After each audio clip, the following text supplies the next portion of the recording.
All right. Tyson Fury holds a big advantage over Deontay Wilder heading into their rematch, according to certain media members. Let's talk about that in this video.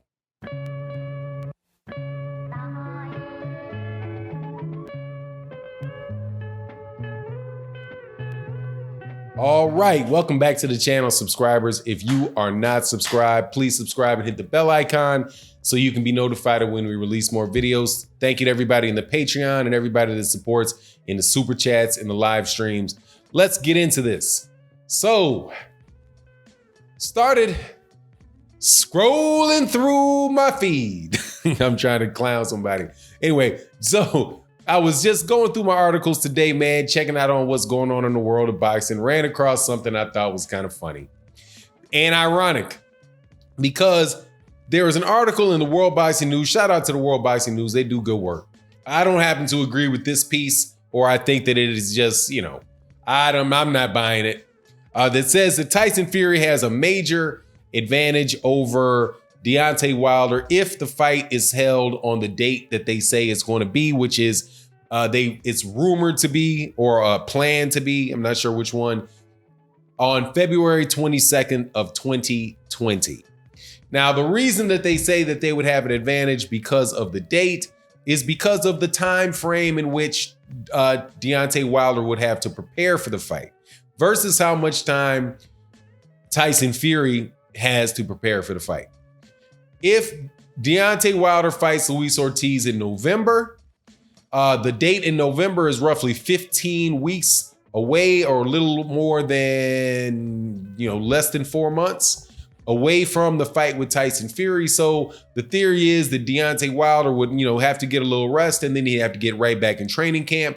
So he'd be a little bit more fatigued and not have as much time to prepare specifically for Tyson Fury, where Tyson Fury, who's fighting the killer, Wallaby, is, has more time to prepare and get ready for the fight. Now, I don't think that is necessarily the case because that's what happened with Andy Ruiz and Anthony Joshua. Well, maybe not, because Andy Ruiz had a fight, and then 5 weeks later, he took that fight and fought Anthony Joshua, and neither one of those guys were preparing, really had a lot of time to prepare for each other. But what I think could have played a role in the fight with between the two is that Andy Ruiz was just coming off of a training camp, so he was kind of sharp. If Deontay Wilder goes through a training camp for Luis Ortiz, and he gets Luis Ortiz out of there earlier, it's a good fight. Or even if it is a good fight, Tyson Fury, as long as Deontay Wilder's not taking a ton of punishment, then Deontay Wilder is going to come in a little sharper because he just came out of a training camp, and all he's really going to need to do is rest, stay in shape, and plan for Tyson Fury, who he's already fought before. Deontay Wilder already has a game plan ready for Tyson Fury because he has already gone 12 rounds with him. And one of the things that I love that Deontay Wilder says is that Deontay Wilder needs Tyson Fury has to be perfect for 12 rounds against Deontay Wilder win that fight.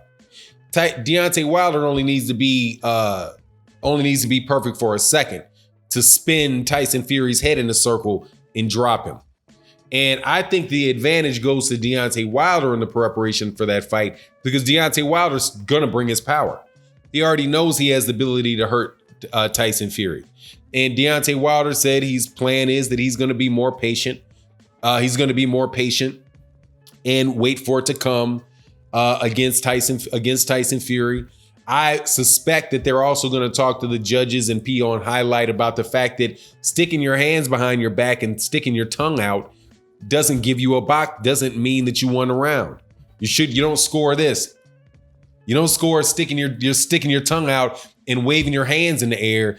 That's gamesmanship for the crowd, but that shouldn't be counted. That shouldn't be counted for the judges. But this fight is going to actually be in Las Vegas. And Las Vegas tends to score for the aggressor. So if Tyson Fury is just kind of, moving backwards and playing games and really not landing shots, nah, it's probably not going to play out.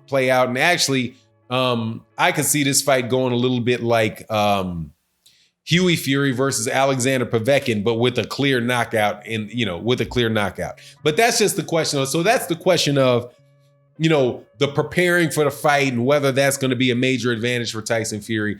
I don't see that it is. It might, but I don't think that would be. Now, there's another question, though, that I think is more important than that, which is, should the fight be taking place? And my answer to that is no. I don't believe that Deontay Wilder Tyson Fury 2 should be taking place in February or any planned time in 2020 because Tyson Fury doesn't deserve the fight. Period. Tyson Fury was in a rematch, in negotiating for a rematch with Deontay Wilder, and he ducked out of it to sign with Top Rank and to fight Tom Schwartz and to fight Otto Wallen. Neither one of which of those guys are somebody that should put you in line for fighting for the heavyweight championship of the world, because neither one of those guys are top tier heavyweights. Tyson Fury didn't fight even a guy like Adam Kwanecki, or even a Chris Arreola, or even go fight a Derek Chisora, fight a Dillian White, fight somebody with a pulse. I don't think he deserves the fight just based on those two things. And then you add to that there's a better fight out there for Deontay Wilder. And on one of the best interviews that I've seen on YouTube, which is the last interview that 78 Sports TV did with Deontay Wilder said that Tyson Fury should step aside for a unification fight. If Deontay Wilder gets past Luis Ortiz, and I continue to say this, like I say with the Errol Spence Jr. Sean Porter fight, those are not easy tasks. Those guys can fight. Those guys can fight. I favor Deontay Wilder. I favor Errol Spence Jr., but both of those guys, both of their competitors are guys that have been in championship fights before. They're real dogs. And that's a real challenge for Deontay Wilder to overcome. But if he's able to overcome that, then the only fight that needs to take place in boxing is Deontay Wilder versus the winner of the guy that will be fighting the next month, which is Andy Ruiz, the current WBA, WBO, and IBF world champion, who beat Anthony Joshua for those belts by dropping him 4 times and making him quit against the ropes. Now, notice that I did not inadvertently name the WBC belt in that list of things. So people that keep, every time there's a lot of W's, there's a lot of sanctioning bodies. If you mix one up, dude, it's pretty much understandable because there's 100 of them. Anyway, that's the reason why I don't think that's the main reason I think that fight shouldn't be taking place next, regardless. Tyson Fury doesn't deserve it. Tyson Fury ducked out of a rematch, number 1. So then number 2, he hasn't fought anybody that should allow him to get 2 shots at the world championship. 2? Remember, he came out against Francisco Pineda and Sefer Safiri, whoever he is. And that got him that. Then he went into that to get the shot at the WBC. He got a draw because he got dropped in the 12th round, flat as a pancake. Then it's a draw. He talks all kind of smack about how he got robbed, and then he ducks the rematch. After he ducks the rematch, he then goes and fights two more stiffs, and he's supposed to get another shot at the championship. This has got to be one of the more privileged fighters in all of boxing. Right behind, probably right behind Canelo Alvarez is the most privileged fighter in boxing. Who else gets to do that? He should at least fight somebody with a pulse. But not only that, there's a better fight to be made. And that's unification of the heavyweight division. And if Andy Ruiz is able to beat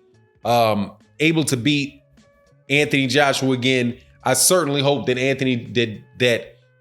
Andy Ruiz would take that fight straight away and not play games and see if he can get his hands on all 4 of those belts. I believe that Andy Ruiz is the type of guy to do that. And after that fight is over, hey, man, all comers. The unified champion should take on all comers. It would probably be a rematch, though, between Deontay Wilder and Andy Ruiz or Joshua, because, that's how they do. That's a unification fight, and they would more than likely both put rematch clauses in it. And anyway, we'll see what happens. So that's my thought on the matter. Let me know what you think in the comment section. And with that, I'm out. Peace.